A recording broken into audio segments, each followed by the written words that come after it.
As early as 50,000 BC, may mga shamans na gumagamit ng rituals para makipag-ugnayan sa mga non-physical being. Minsan, gumagamit sila ng herbs o kaya ng paulit-ulit na tunog tulad ng drums para maabot ang altered state ng consciousness. Hindi lang ito limitado sa mga shaman. Sa mga sinaunang mystery schools sa Egypt, Greece, Rome, Persia at India, ginagamit din ang spirit communication. Madalas para sa healing, guidance at spiritual knowledge. Hanggang ngayon, sa modern religions, kinikilala pa rin ang mga discarnate being tulad ng angels, saints o ng Holy Spirit.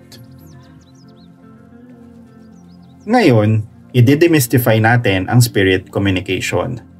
Marami kasi itong benefits. Una, nakakatulong ito para mawala ang takot sa death.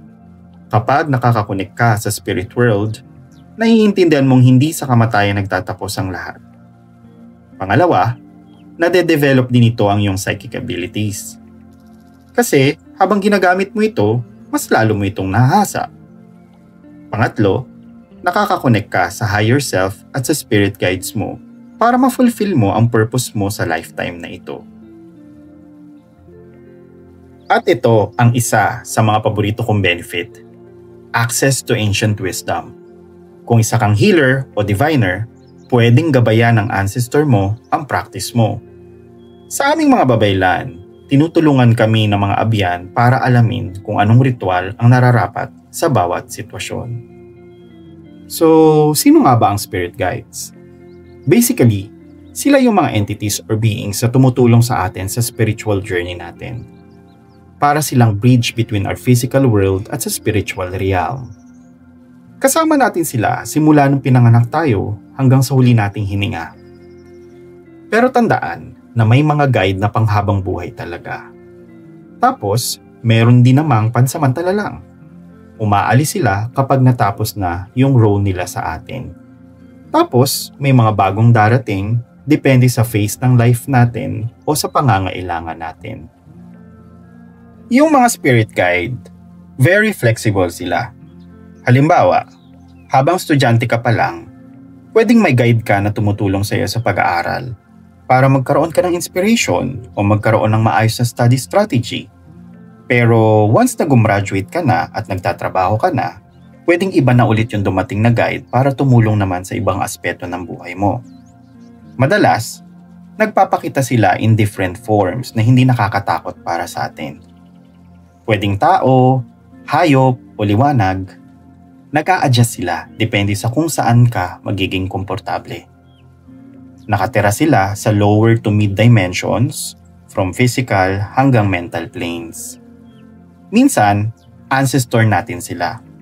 Minsan, mga pumanaw nating mahal sa buhay na piniling manatili para gabayan tayo. Ngayon, kapag sinabi natin na higher level spirit guides, sila na yung mga sobrang evolved na beings. Tinatawag din silang beings of light kasi nga ang itsura nila, literal na sobrang liwanag. Hindi na sila bumabalik sa Earth para mag-reincarnate kasi nga kompleto na yung soul evolution nila. They work with our personal guides para gabayan tayo in a higher perspective. Karaniwan, telepathic lang yung communication nila sa atin.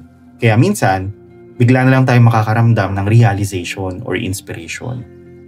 Nasa mas mataas na dimension na sila, sa 7th higher planes. So now, pag-usapan naman natin yung mga planes of existence, yung mga dimensions kung saan naroroon ang spirit guides natin. Importanteng malaman natin ito para ma-identify natin ang level ng guide natin. Ito yung mundo natin ngayon. Material, solid, may time, energy, matter. Nararamdaman natin siya gamit ang 5 senses natin. Ang sound na nire-represent ito ay thunder. Ito naman ang emotional at psychic realm. Nahahati ito sa dalawa. Una, ang lower astral plane. Dito napupunta ang souls na may